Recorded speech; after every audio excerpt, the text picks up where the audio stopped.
Hindi ko kaya yun, parang 6-footer yun. Okay, sige po, tayo magdadako po sa pinakamahalaga, pinaka-importante sa ating pong panagagbahan ngayong umaga. Tumayo po tayo lahat at buksan po natin ating mga Biblia.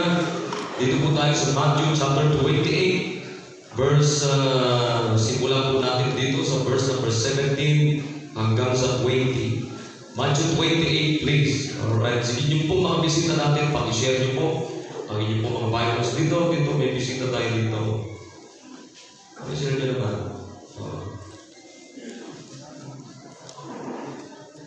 Sabihin mo niyo. Yan, alright, sige po. Yung umaga ay maganda po itong ating pong sisimulan din po na series of preaching about fulfilling the Great Commission. Fulfilling the Great Commission. Kaya basahin po natin ito ng sabay-sabay. Matthew 28, simulan po natin sa verse number 6. Dito na lang sa 16 para maganda. Alright?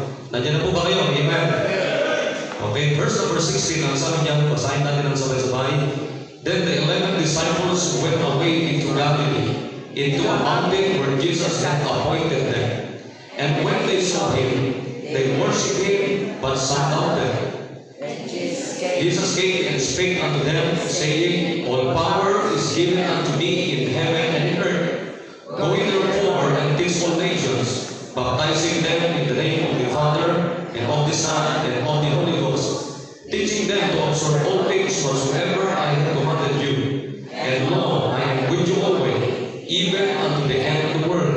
Amen. Kaya ulitin ko po, ang ating pong pag-usapan ay fulfilling the Great Commission. Ano pong napapaloob po nito pag na-fulfill? Ibig sabihin, ginagawa natin, sinusunod natin, yung dakilang tagubilin po ng Diyos. Explain ko po sa inyo lahat yan. Kaya tayo po yung manalangin muna, yung po tayo, bigyan tayo manalangin, dakilang Diyos, kami po nagpupuri, nagpapasalamat ngayong umaga. Muli, salamat po sa aming po mga mahal na bisita and guests. And thank you also for the presence of each members of God, your dear people, at the life po Panginoon, most especially your presence. Aming pong nire-recognize kayo pong pagkakataon na ito, kausapin niyo po bawat isa, yung pong mga hindi ligtas, sila po ay maligtas, at kayo po ay magpadala sa amin po ng revival na Panginoon. At anuman pong karamihan na pwede niyo po makita muli, masumpungan sa aming mga puso, patawad po o Diyos. Pagligtas po kayo at ng kaluluwa at marami pong sumunod sa tubig ng bautismo. Ganon din po, ingatan niyo po ang kami po nakikinig sa way niyo po Panginoon ng kaawan. Huwag na wag po siyang magkaroon ng puwang Panginoon sa aming pakikinig. Ingatan niyo rin po ang mga bata doon sa baba, Panginoon, mga Sunday school teachers. So, salamat po at maasa po kami na kayo po ay gagawa Panginoon, kikilos po sa aming mga puso Panginoon. At asahan niyo po na ibabalik po namin lahat ng papuri, pasasalamat sa pangalan ni Jesus. Amen. Okay, pwede na po. Maganda po ay katulad yung sinasabi ko, po kayo sa ayos na upuan at wala na pong tatayo tayo. Hindi naman po kailangan tumayo. Ay maupo na lang kayo at makinig po kayo. Amen? Hey! Kaya po tayo nandito, hindi po religion ang sadya natin dito. Kaya po tayo nandito ngayong umaga upang tayo po ay mabigyan ng tinatawag po ng godly education. No? Bible education. Hindi po religion ang ating pong pinag-aaralan dito po. At sadya natin sa lugar na ito. Amen? Now, dito po sa ating pong binasa ay ating pong balikan yung pong aklat na ating pong binasa dito po sa Book of Matthew. Alam niyo po, ito po ay napakalagang aklat po na isinulat po. Of course, si Matthew. At gusto ko lang po magbigay po sa inyo ng simpleng background para maunawaan po natin ito pong aklat na binasa natin. Now, ang Book of Matthew, ang isa po sa mga main theme o pinaka-tema po ng aklat na ito ay ito po ay isinulat mismo ni Matthew. Pre-reset po niya ito first and foremost sa mga Jew. Nakikinig po kayo? Sa mga Jew people. At ang pinaka-theme po dito ng Panginoon Kristo, He is the King. The King. king. Kaya upang i-prove ni Matthew na ito pong Kristong darating, ang Panginoong Kristo, siya po yung totoong Messiah at siya po yung tinatawag na King of Kings and Lord of Lords. Ibig sabihin, He is the eternal King. Alam niyo ito mga Hudyo, pag hindi mo ma-present na maigi sa kanila, sino man ang gusto nilang kilalanin, mula doon sa pinanggalingan lahi, mga kapatid, hindi mo nila tatanggapin. Hindi nila tatanggapin yan. Hindi mo ganun basta-basta lang sila maniniwala. So anyways, ito ho ang pinaka-tema po dito. Pre-present po ito ni Matthew sa mga Hudyo na ang Panginoong Jesucristo, siya po yung totoong Messiah at siya po yung King, hari na kanila pong hinihintay. Kaya lang mga kapatid, dumating po sa punto na nandito naman po ang Panginoong Jesucristo na kanila pong hinihintay na Messiah, even from the Old Testament time pa, hanggang ngayon, nung panahon po ito, ay hindi po sila napaniwala hanggang ngayon. Kaya nga, ang kagandaan naman po mga kapatid, ay hindi naman po lahat hindi naniwala, pero meron pong naniwala. Kaya mapapansin niyo po dito, noong ang Panginoong Jesucristo po ay nagtatag po siya ng kanyang simbahan doon po sa Jerusalem. Sa simulan po ni Kristo, kanyang simbahan, kanyang tinayo sa lupang ito, ay nagsimula po mismo doon sa Jerusalem. And I believe that the only church that Jesus Christ established is no other than the Baptist Church. The Baptist Church. Pwede po natin ipaliwanag yan biblically, historically, and logically. Wala na pong itinayo at itinatag ni Kristo na kanyang simbahan maliban po sa Baptist. At itinatag po niya, sinimulan po niya itong simbahan ito doon po mismo sa Jerusalem hanggang sa nakarating po mismo sa ating lugar na kinalaman niya. Now, makita niyo po, yung pong pagdududa ay naroon. Tingnan niyo po. Balikan po natin. So hanggang ang Panginoon Kristo, tayo niya yung kanyang simbahan doon sa Jerusalem at trinate po niya yung mga tinawag niya, pinili niya ng mga disciples o 12 apostles na tinatawag at sila po yung mga unang opisyalis doon po sa Baptist Church doon sa Jerusalem na pinili ni Kristo, the 12 apostles, kung tawagin. And then trinate po niya sila. So ang Panginoong Kristo, siya po ay naririto sa lupang ito way back 2,000 years ago, 3.5 years. Tatlong taong kalahati ang Panginoong Kristo sa lupang ito hanggang sa umakyat po sa langit. Pero bago po umakyat sa langit, mga kapatid, ang bilin po niya dito sa kanyang mga apostles sa church, because the 12 apostles was a member of the First Baptist Church at Jerusalem. So binilin po niya na kung tawagin po natin ay dakilang tagubilin or Great Commission. Nakikinig po tayo. Great Commission. Now, ang sabi niya sa kanila, makita niyo po, mapapansin po natin, verse number 16, ang sabi dito, then the 11 disciples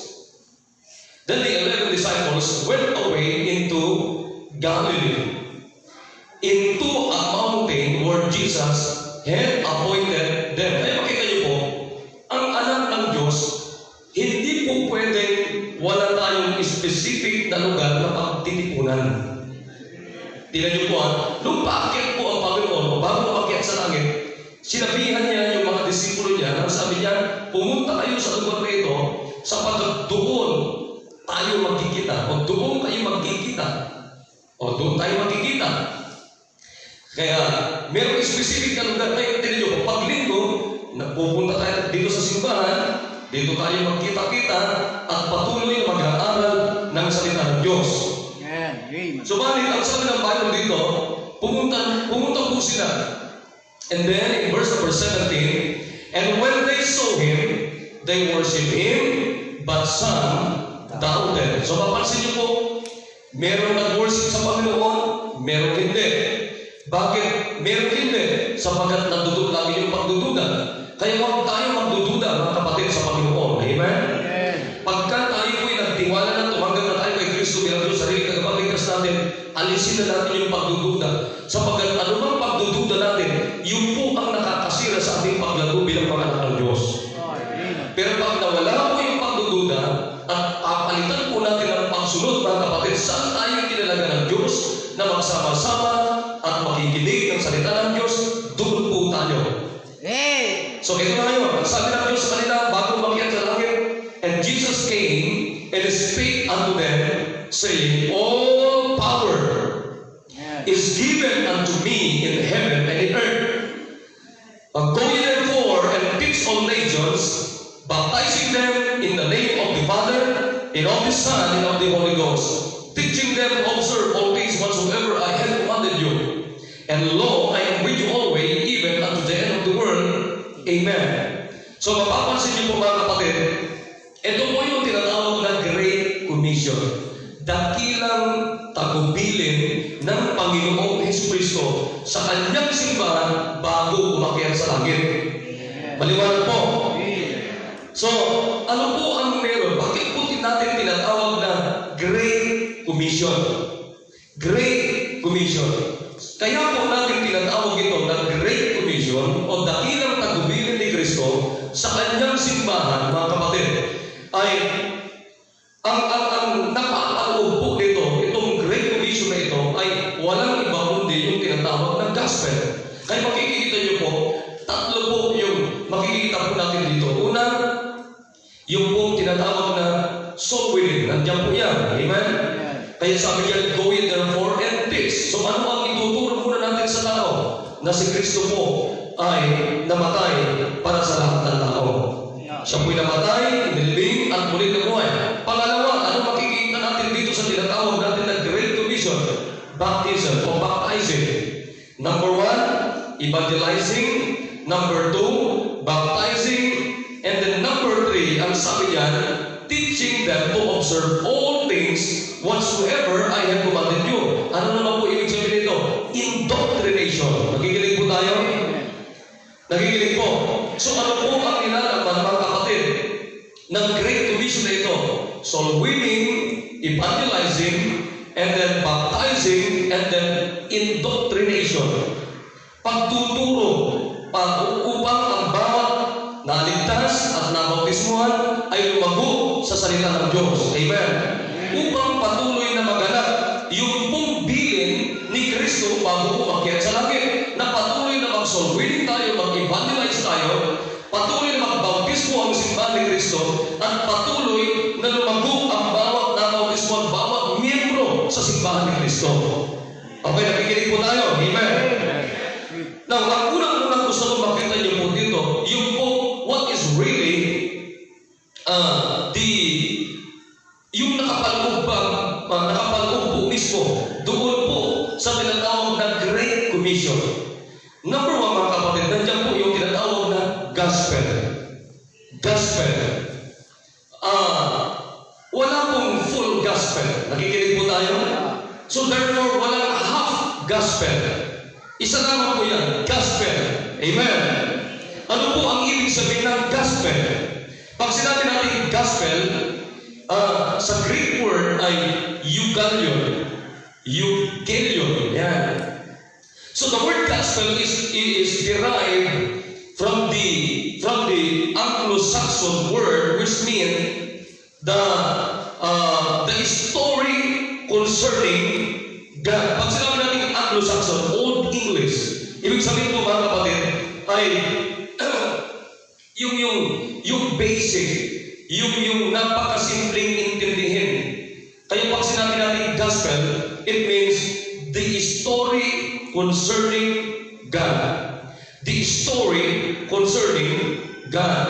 In the New Testament, Greek word naman, mga kapatid, ay yun yung sinabi sa inyo kanina, yung euangelion, ibig sabihin ay good news. Yan, di ba? Minsan nakakarinig tayo. Good news. Good news. Gospel means good news. Good news. Yan, mabuting balita. Yun po ang ibig sabihin ng gospel. Kaya din yung papatay ng soul winning, anong balitang binibigay natin sa tao? The gospel. The gospel. Ano yung gospel? Good news. The story concerning God. Kaya mga kapatid, yun po ang nakapaloob sa tinatawag po na Great Commission. Nakikinig po tayo? Nandun po yung gospel. Kaya bago umakyat sa langit mga kapatid, yun po yung kabilin-bilinan ng Diyos sa mga miyembro ng kanyang simbahan. Yung maganap, kinakailangan maikalat, kinakailangan maipabalita, kinakailangan makarinig lahat. Yung pong tinatawag na good news. Ano po yung good news? The gospel. Ano po yung gospel? The death, burial, and the resurrection of the Lord Jesus Christ. That's the gospel. Amen. Ano po yung gospel? Good news. Oh, is the story concerning the Lord or concerning that, or tinatawag na death, burial, and the resurrection of the Lord Jesus Christ. Nakikinig po. Ano po yun? Gospel. Amen. Gospel. Ito po yung gustong mapulpil ng Diyos. Ito yung gustong huwag mahinto. Kaya the main business of this church is not making money, but to fulfill the Great Commission. Upang maipahayag mga kapatid, yung pong tinatawag na death, burial, and the resurrection of the Lord Jesus Christ. Amen. Mamaya sasabihin ko po sa inyo. Ano ibig sabihin ng fulfill? It means to do what is required. To do what is required by something such as a promise or a contract, to succeed in achieving, to make true or real, to perform, to answer, to complete, to comply, to satisfy. Yung ibig sabihin ng fulfill. Commission, pag sinabi natin kinumission ka, it means the act of committing or sending to, or the act of entrusting as a charge or duty. Charge, order, mandate na tinatawag, authority given. Authority given. So isipin nyo na ito, bago umakyat doon sa langit si Kristo, sino po ang iniwanan niya ng mandato, ng authority na ipamahagi o ibahagi, ikalat. Kaya makita nyo ang sa Biblia, go ye therefore and teach all nations. Maliwanag po. All nations. Kaya makita nyo, nag-comply po ang mga unang members dito sa simbahan ito, mga unang Baptist, mga kapatid.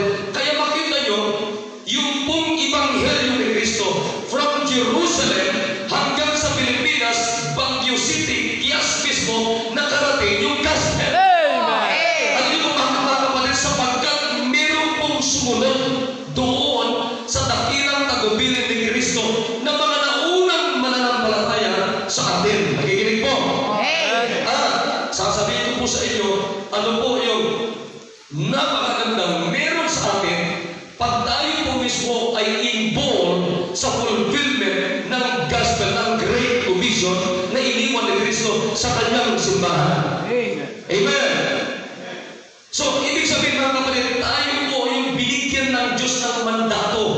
Pag sinabi natin mandato, it means officially demand or require something. Officially demand or require something. Tayo yung official na binigyan ng Diyos ng order to do something or an authorization o authoritative command. Tayo yung binigyan ng Diyos ng mandato. Parang ganito. Halika, Barangga. Kunin mo yung Bible mo. Diretso nyo halimbawa po, ako po ang Panginoong Jesucristo. Sinabi ko kay Brother God, sabi ko sa kanya, ito yung sulat, ito yung komisyon, ito yung order ko sa iyo. Sabi ko sa kanya, go ye therefore and teach all nations, baptizing them in the name of the Father and of the Son, and teaching them, and of the Holy Ghost, and teaching them to observe all things whatsoever I have commanded you, and lo, I am with you always, even unto the end of the world. Amen. So, kanino ko binigay? Kay Brother Edgar. Meron akong order sa kanya, meron akong charge sa kanya, meron akong mandato na binigay sa kanya. Ano po yun? Dalhin yung Ebanghelyo ni Kristo. Thank you, thank you. So, yan ho, ibig sabihin ng commission. Ang gusto ng Diyos, mga kapatid, ay maganap ito. Mangyari ito. Una, gusto kong ipakita sa inyo, ano pong meron dito sa Great Commission na ito, mga kapatid. Tinan niyo po. Una, ang sabi ng Bible dito, all power is given unto me in heaven and in earth. Una, mga kapatid, na gusto kong makita niyo ngayong umaga, the power of God. The power of God. Kaya mga kapatid, makikita niyo po ang simbahan po ito kung ating pong patuloy na ginagawa, mga kapatid, pinupulpil yung Great Commission, ipahayag ang gospel. Ano yung gospel? Yung pagkamatay, pagkalibing, at ulit pagkabuhay ni Kristo, yung ginawa niya doon sa cross ng Kalbaryo, at ang ginawa ni Kristo doon sa cross ng Kalbaryo na sinamatay, inilibing, at muli na buwan. Yun po yung mabuting balita. Yun po yung magandang balita. Balita na ikaliligtas ng kaluluwa ng sangkatauhan. Whether you are a Jew, or you are a Greek, or you are a Gentile, ikaw man ay anumang nationality natin, pag narinig natin yung pong balita na mayroong Kristong namatay, nilibing, at muli na buhay, at pag tinanggap natin si Kristo, magkakaroon tayo ng buhay na walang hanggan sa langit. Kaya sinasabi ko natin ang mabuting balita. At alam niyo po, habang ginagawa po natin itong tagubilin ni Kristo, ang sabi ng Diyos, all power is given unto me in heaven and in earth. Ibig sabihin natin dito po yung power ng Diyos. Kaya habang ginagawa natin, sinusunod natin, ginaganap natin yung pong soul winning, mga kapatid, na bilin ni Kristo, nasa atin yung power ng Diyos. Ano po ibig sabihin yung power niya? Privilege. Privilege. Freedom. Authority. Kaya pag may nagtanong sa inyo, kanino kayo nagpaalam at saan ang galing yung karapatan ninyo na magbahagi kayo ng Biblia, sabi mo, langit. Langit galing itong tagubilin na ito. Amen. Ang Diyos, ang sabi ni Biblia, bago makiat sa langit si Kristo, kinumission niya ang kanyang simbahan to preach the gospel. Kaya nga, ang isang baptist dapat soul winner. Amen. At ang bawat miyembro ng simbahan ito, dapat tayo po siyang mismong gumaganap ng tagubilin ni Kristo. Ang bawat isa sa atin. Hindi lamang dapat ako ang nagsosoul winning. Hindi lamang yung mga group leaders, hindi lamang yung mga full-time staff, kundi ang bawat nagpahayag, bawat miyembro sa simbahan ni Kristo, dapat tayo po'y tagaganap ng tagubilin ni Kristo. Preach the gospel. Bakit?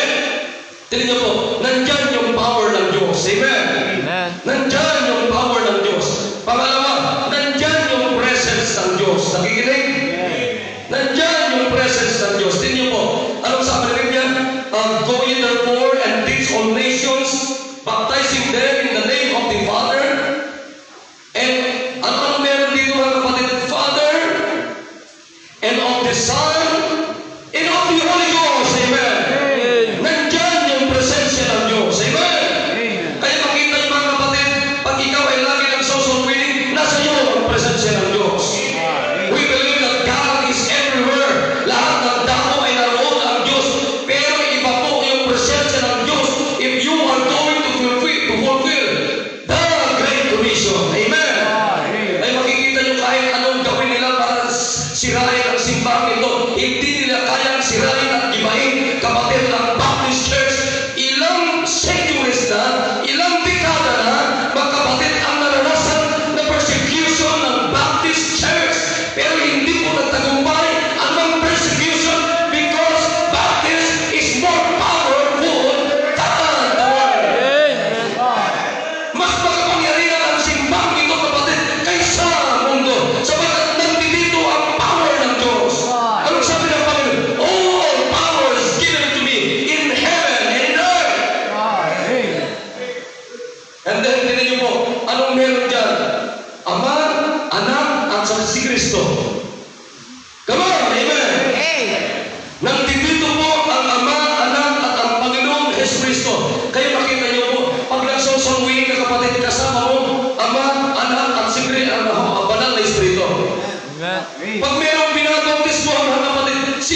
natin dyan? Ama, Anak, at ang Banal na Espiritu. Pag tayo po'y nagdadala ng bisita, mga kapatid, sinong kakampi natin? Ama, Anak, at ang Banal na Espiritu. Pag tayo po'y nagdi-disciple, sinong kakampi natin? Ama, Anak, at ang Banal na Espiritu. The presence of God is there. Ang presensya ng Diyos ay nandun yan. Kaya ang pinakamaganda, mga kapatid, na kasama araw-araw, Diyos.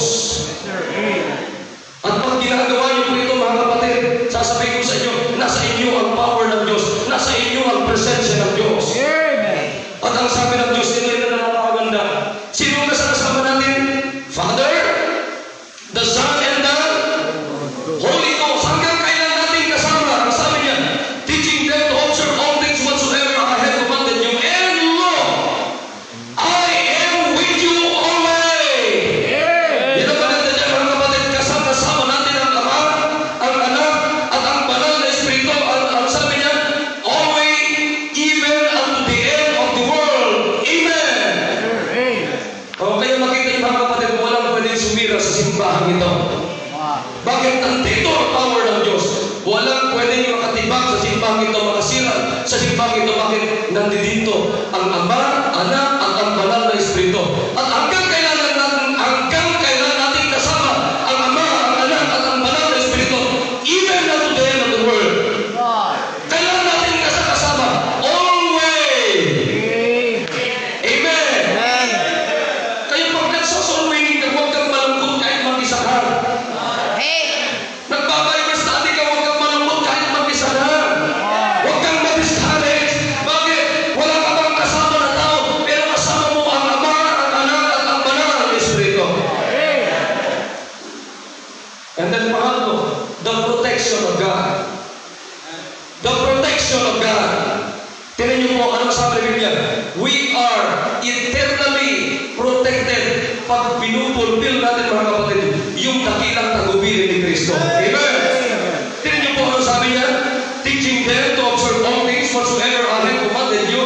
And lo, I am with you always, even unto the end of the world. Amen. Kasama natin ang Ama, ang Anak, at ang Banal na Espiritu hanggang sa dulo ng mundo. So, ano meron dyan, mga kapatid? The power of God. Ano ba? The presence of God. Ano ba? The protection of God.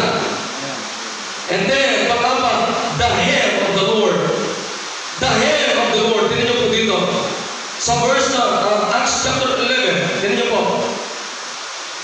Acts 11, in verse number 21, ang sabi ng Biblia, and the hand of the Lord was with them, and a great number believed, and turned unto the Lord. Amen. Alam mo, pag ginagawa natin yung Great Commission, mga kapatid, nasa atin ang power ng Diyos, nasa atin ang presence ng Diyos, nasa atin yung protection ng Diyos, nasa atin yung kamay ng Diyos. Amen. Amen. Alam niyo, napakarami ng karanasan sa buhay. Alala ko nung araw, pakinggan niyo to. Alala ko nung araw, galing ako dyan sa baba, bumabagyo. Doon pa lamang sa may baba. Ang gamit ko nung araw yung runner pa. Napapansin ko, wala nang brake doon sa sakyan ko. Tapos pauwi na ako. Pababa na ako dito. Ang malupit, pagdating ko dito, naku, wala na talagang brake. Alam niyo, yung sasakyan ko, dumiretso ako na dyan, alam ko wala ng brake. Ang problema pababa na, hindi ko alam kung saan ko ididiretso. Sabi ko, kung dito ko didiretso, sigurado sa sementeryo yung diretso ko. Sementeryo yan eh. Tapos sabi ko, habang ang bilis-bilis na pababa, sabi ko, saan ko kayo ididiretso ito? Sabi ko, dito na lang sa church, kasi ang church natin ng araw, nasa tuktok. Diniretso ko doon. Ang problema naman, dito ulit, kung i-aakyat mo, sabi ko, baka dire-diretso ako, bangin pa rin yung dulo ko yung pupuntahan ko. Pag dito naman, pero sabi ko, sige, dito, pinili ko dito, papunta dito. Pero bangin pa rin eh. Kung ang diretso ko sana dito, kasi bangin ito ng paraw eh. Pero ginawa ko, pinili ko dito, papunta dito. Punta dito. Ginanong kinamit ko yung sasakyan ko, pero wala nang brake talaga. Alam mo, sumadsad doon sa isang bayabas. Isipin niyo yung Wrangler, ha? Wrangler, mabigat yun. Sumadsad yung sasakyan ko sa isang bayabas na ganito lang kalaki. Wow. Sumadsad doon, yung gulong niya, sumadsad doon. Ba't tumigil? Pag hindi tumigil yun, dito ang diretso ko. Bakit ito? Isipin nyo, isang sasakyan, ganito lang na bayabas. Kung hindi maliwanag yun ang proteksyon ng Diyos sa ating buhay. Wow. Amen.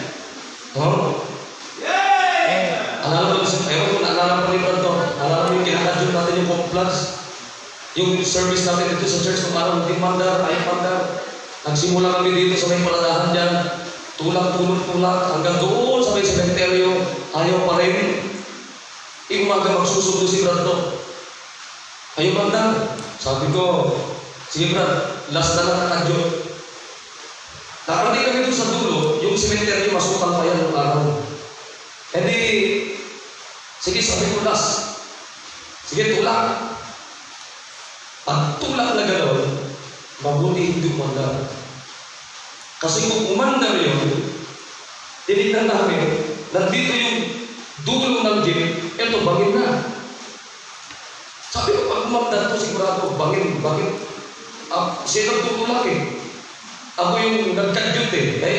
Ako yung nagkakadyot sana. Mabuti, hindi umandar. Oh? Alam niyo, nakita ko dito, God's protection. God's protection. Now, makinig mo ito. Iba ang protection ng Diyos sa mga soldier. Amen. Ang sabihin ko sa inyo, ang dami kong karanasan. Iba ang protection ng Diyos sa mga soul winners. Iba ang protection ng Diyos sa simbahan na soul winner. O, ito yung mga kapatid, napakarami kong pwedeng ikwento sa inyo na karanasan ko na maliwanag ng protection ng Diyos sa akin at sa simbahan ito. Amen. Napakarami na pong naranasan ng simbahan ito, kapatid, na panindira at pagdidiba ng diablo. Pero nakita ko dito, mga kapatid, yung power ng Diyos, yung presence ng Diyos, yung protection ng Diyos, yung kamay ng Diyos sa simbahan ito. Amen. Kaya mga kapatid, huwag tayong tumigil na ganapin at i-fulfill yung great commission ng Diyos because the power of God is there, the presence of God is there, and the protection of God is there, and the hand of God is there. Kaya makita niyo po, mga kapatid, tinan niyo po dito sa buong Acts, tinan niyo na maigi. Let's go to Acts chapter 11. Tinan niyo po, ang ganda-ganda nito. Tinan niyo ha? Sa verse number 19. Tinan niyo po ito. Verse 19. Andiyan na kayo, mga kapatid. Now they which were scattered abroad upon the persecution. Nakikinig tayo? Kailan sila nagkaroon upon the persecution? Nakikinig? Upon the persecution. Ibig sabihin, during the persecution, they did not stop. Amen! Hindi sila tumigil, kapatid, na magsalwin. Kaya makita niyo sa Biblia dyan. Now, they which were scattered abroad upon the persecution that arose about Stephen traveled as far as Phoenicia and Cyprus and Antioch. Anong ginagawa nila, mga kapatid? During persecution, habang sila nagkawatak-watak, anong ginagawa nila? Preaching the word. Amen. Preaching the word of God. Ibig sabihin, patuloy sila mag-soul-winning during persecution. During pandemic, during COVID-19, hindi na tayo tumigil na mag-soul-winning. Amen. Kapatid, alam niyo ba, nung nagsimula ang lockdown,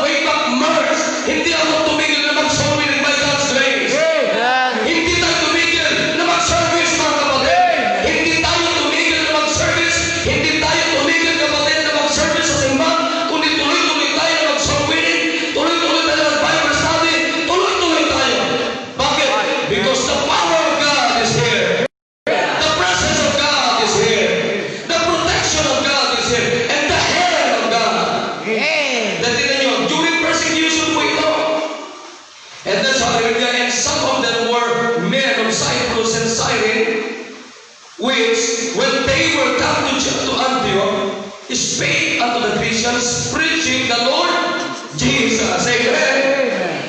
Preaching the Lord Jesus. Tignan niyo po yan. And then sabi rin niya, and some of them, 21, and the hand of the Lord was with them, and a great number believed, and turned unto the Lord. Tignan niyo mga kapatid, nung nagka-COVID, nagsimula ng COVID, tumigil pa tayo mag-soul winning? No, sir. Hindi. Tumigil pa tayo mag-disciple? Hindi. Tumigil pa tayo mag-bautismo? Hindi. Kundi tuloy-tuloy yung soul winning, tuloy-tuloy yung baptism, tuloy-tuloy yung discipleship, hanggang sa during COVID-19, maraming mga nadagdag na miyembro sa simbahan ito. Amen. Alam niyo, Sister Rayan, hindi lang makapunta dito kasi lockdown sa kanila. Kaya ngayon nag-live streaming siya. Kailan naligtas yan mga kapatid? Before the pandemic.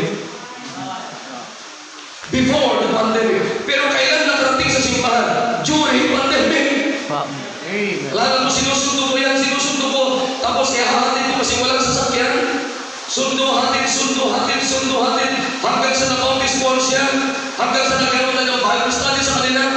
Ngayon, isa na po siya sa estudyante ng ating Bible college. Kailan nangyari yung mga kapatid? During pandemic. Tignan niyo po, kailan napakaraming nadagdag na mga members, mga kapatid, sa panahon nito, during persecution. Kaya makita niyo pag hindi mo nawawala yung gospel, kundi napupulfill yung gospel, yung power ng Diyos natin dito, yung presence ng Diyos natin dito, yung protection ng Diyos natin dito, and the hand of the Lord is in this church. Sabi ko mga kapatid, ang dami-daming kinakausap natin, pasimula pa at bago pa at tuloy-tuloy sa panahon ng COVID-19 na ito. Salamat sa Panginoon, nandito pa rin ako sa inyong harapan. Amen. Ha? Marami na dagdag, nakikinig pa kayo. At kayo natutuwa ako, alam nyo, ayan, nandito sila. Brother, ano yan? Andito sila. Sir Apple, Sister Susan, at nandiyan sila. Dumami. Di ba? Pinagpan niyo pagkabi ni Sister Vicky. Sabi niya, Pastor, yung Bible study sa garden, sabi niya, yung pinagpa-Bible studyhan. Inayos. Ha? Tignan niyo po. Minsan yung mga Bible study natin, inaabot tayo ng alas 10, alas 11. Pero makita nyo, kahit inaabot tayo ng mga alanganing oras, uuwi po yan, pero nandoon yung joy. Yung totoong kagalahan na tuloy-tuloy yung salita ng Diyos, tuloy-tuloy yung soul winning, tuloy-tuloy na may bisita, tuloy-tuloy na may baptism, tuloy-tuloy na meron discipleship, tuloy-tuloy yung Great Commission. Alam niyo ba, malungkot ang isang Kristyano, malungkot ang isang simbahan na hindi po napupulfill yung Great Commission. Ay, talaga. Pag nakikita ng Diyos na nandiyan, mga kapatid, yung Great Commission, ginagawa natin, kaya mga kapatid, huwag tayong tumigil, don't stop! Don't quit! Preach the gospel! Amen! Kaya dapat paglinggo, huwag tayong mawawala ng bisita, at huwag tayong mawawala ng baptism, huwag tayong mawawala ng disciple, lalo natin pag-iibayuhin, mga kapatid, ipalaganap yung mga discipleship natin, yung mga Bible studies natin, yung soul winning natin. Bakit? Nandiyan yung power ng Diyos. Nandiyan yung presence ng Diyos. Nandiyan yung protection ng Diyos. Nandiyan yung kamay ng Diyos. Amen! During the pandemic, nag-revival tayo. Di po ba? Alam niyo, during revival, ito si Francis, lockdown sa kanila, tumakas siya. Ha? Pagkatapos mga kapatid ng revival, nagsuko na siya ng buhay. At ngayon po ay siya ngayon na ginagamit natin siya sa ating internet. Kaya nasisira po ito. Alam niyo mga kapatid, ang daming ginawa ng Diyos sa panahon ng pandemic na ito. Nakikinig tayo mga kapatid, hindi tumigil yung soul winning natin. Amen? Hindi tumigil yung baptism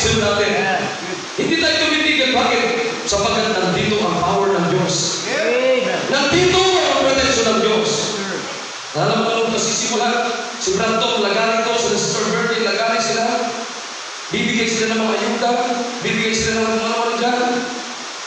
Ha? Hindi tayo tumigil. At huwag tayong tumigil. At dapat huwag tayong magplano na tumigil, mga kapatid. Let's continue preaching the gospel.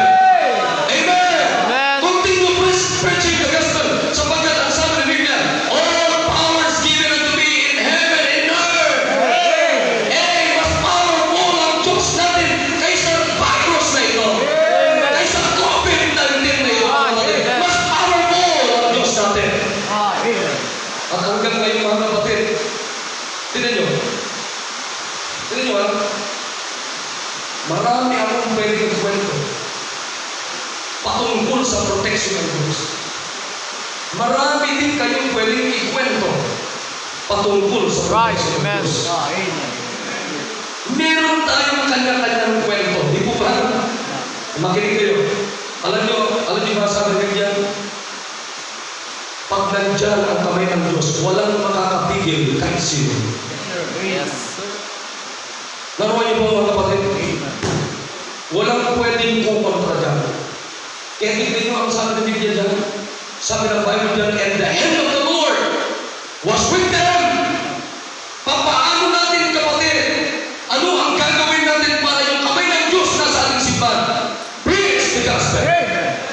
Fulfill the Great Commission. Amen. Akala ko nung araw, o tinan mo, during the pandemic, napalagyan natin ang rails. Wow. Ha? During the pandemic, napalagyan natin ang kisame. Amen. Ha? Kayo panalangin ko, mga kapatid, tuloy-tuloy ang pandemic para magkakisame dito. Ha? Kapatid, kahit na anong sirkumstansya sa paligid natin, basta nasa atin ang kamay ng Diyos, walang makakapigil ng sino. Amen. No? Kita ko si Brother Melchor, biyahe ng Brad, pinag-pray kita lagi. Mamaya-maya makikita mo, Pastor, wala si Brad Melchor, nandito sa lugar nandito. Mamaya-maya, linggo natin dito, protection ng Diyos. Amen. Makinig kayo, mga kapatid. Members ng simbahan ito, iba ang protection ng simbahan. Pagka protection ng Diyos sa kanyang simbahan, pagka nakikita niya na nagagana yung kanyang dakilang tagumpay. Ha? Sabi ng Diyos nandyan yung power niya, nandyan yung presence niya, nandyan yung protection niya, nandyan yung kamay ng Diyos. No? Na makinig kayo.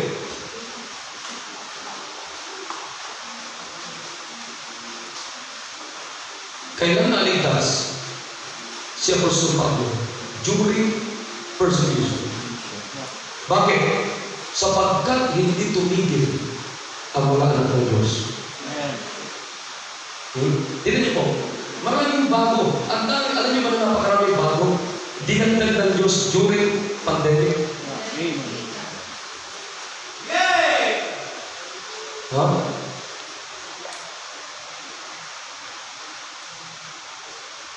Ang paligid natin, sabi nila, limitado ang pagbibigay natin. Makinig kayo, dagdag ko lang ito bago ko tapusin mo. Nung last Sunday, baka narinig yung preaching ni Pastor last pero gusto kong ulitin alang-ala sa mga hindi nakapakinig. Meron akong miyembro sa simbahan sa CSI. Sabi ng gano'n, sumulat kay Pastor, sabi niya, Pastor, medyo nagbago yung takbo ng business. Pero sabi niya, bagaman nagbago yung takbo ng business, pero sabi ng gano'n, pero yung grasya ng Diyos ay nagbago. Sabi niya, hindi ko ibigay yung commitment ko sa Panginoon sa ating simbahan. Ibibigay ko yung commitment ko, ibibigay ko yung ganito, yung tithes ko, ibibigay ko yung offering ko, at ang sabi niya, Pastor, pati na rin yung birthday gift ko sa inyo. Ito yung mga gift check, ito yung mga check. Tinotal ni Pastor, mga kapatid, yung mga 1.5 million. Wow. During crisis.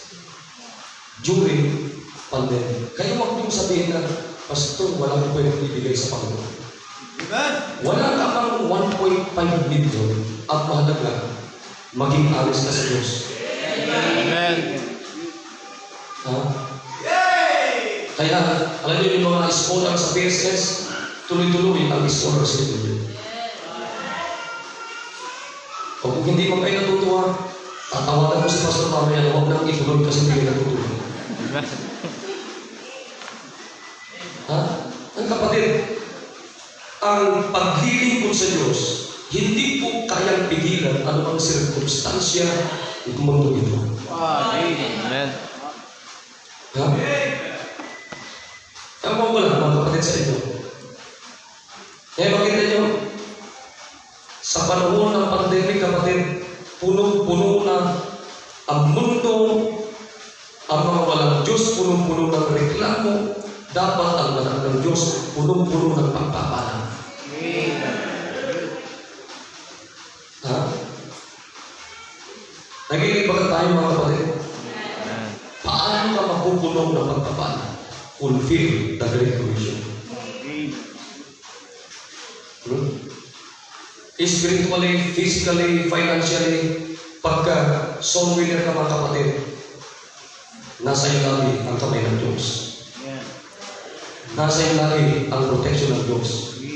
Nasa iyo lagi ang presensya ng Diyos. Nasa iyo lagi ang power ng Diyos. Ay huwag mula dito may natutunan tayo. Bakit kinakailangan ma-fulfill yung Great Commission sa ating simbahan? At ang mag-fulfill ng Great Commission ito, bawat members. Bawat isa sa atin. Nakikinig ko tayo? Ay mga kapatid, mga members, get involved. Go back to soul winning. Mag-involve kayo sa grupo nyo. Nakikinig tayo? Huwag kayong tumutok lamang sa trabaho ninyo. Kundi gamitin nyo yung trabaho nyo to fulfill the Great Commission. Bakit? Pag napupulfill natin yung Great Commission, nandyan ang kamay ng Diyos. Nandyan ang protection ng Diyos. Nandyan ang power ng Diyos. Nandyan yung presensya ng Diyos. Kung saan nyo gusto? Di ba? Aba, ako magtatanungin yung mga mas gusto ko, nasa akin yung kamay ng Diyos. Ha? Kaya kayo walang sasabi, Pastor, wala akong iligay kasi, wala booking kasi, pandemic. Nakinig. Sa mundo, pwede malugi yung mga business nila, o mga businesses nila. Pero makinig ko rin. Ang gawain ng Diyos, nag-invest na yun, walang lugihan dito. O tinan niyo po, kayo mga members, hindi kayo tumigil na magbigay. Tumigil ba kayo na nagbigay ng para sa offering, maliban sa mga tumigil? Hindi. Ito yung ginawa ng Diyos sa atin. Ha? Bakit? Nandyan yung power ng Diyos, nandyan yung presence ng Diyos, yung protection ng Diyos. Ano yung isa? Kapay ng Diyos. Tumayo ba tayo lahat? Let's come to God this morning. Sige po, lumod tayo, ipag-usap tayo sa Panginoon. Yan ang magandang hanapin natin sa ating sarili. Nasa ating ba yung power ng Diyos? Nasa ating ba yung presensya ng Diyos? Nasa ating ba yung protection ng Diyos? Nasa ating ba talaga yung kamay ng Diyos? Pwede mo pang hanapin sa sarili mo. Hindi mo yan makikita at mahanap sa sarili mo. If you are not involved in fulfilling the Great Commission. Kung gusto mo makita yung kamay ng Diyos, yung power ng Diyos, yung protection ng Diyos, yung presence ng Diyos, mag-involve ka, mag-involve tayo sa Great Commission, in fulfilling the Great Commission.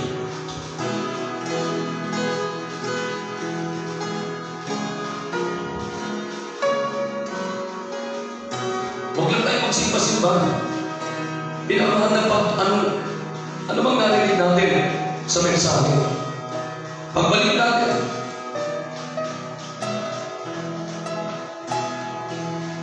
Gawin natin kung ano narinig natin. Katulad po nito, very simple message, very basic. Fulfilling the Great Commission.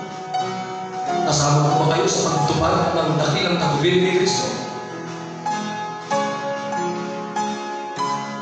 Sa soul winning, sa mga nababautismo natin, kabahagi ba kayo? Sa mga bagong disciples, kabahagi ba ang bawat isa? Sapagkat pag tayo po'y kabahagi, nandyan yung power ng Diyos. Nandyan yung kamay ng Diyos. Nandyan yung protection ng Diyos. Nandyan yung presensya ng Diyos.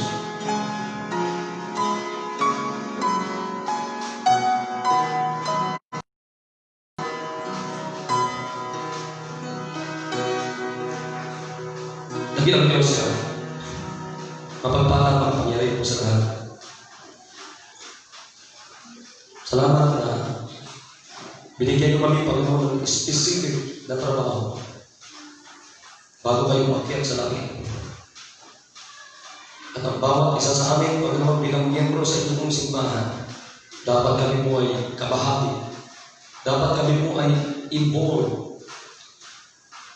Dapat masubukan namin ang aming mga sarili na isa po kami na gumaganap ng inyong pong tagubilin. Sapagkat, Panginoon, if we are fulfilling the Great Commission, nandun po ang iyong power, nandun po ang iyong presence, nandun po ang iyong protection, nandun po ang iyong mga kamay. At wala po makakapigil sino man pong persona, Panginoon, sa inyong mga. Salamat po, Diyos, ng simbahan po ito hindi po tumigil. Dahil lang po sa COVID na ito. Dahil lang po sa virus na ito. Salamat po, Panginoon, na binibigyan niyo kami, Panginoon, natin yung protection, yung presence niyo, yung power niyo, at ang inyong pumangkama. Dalayan ko po na makita po ito ng bawat anak niyo. Salamat po sa paalala niyo. Binabalik namin sa inyong kapurihan sa pangalan ni Jesus. Amen.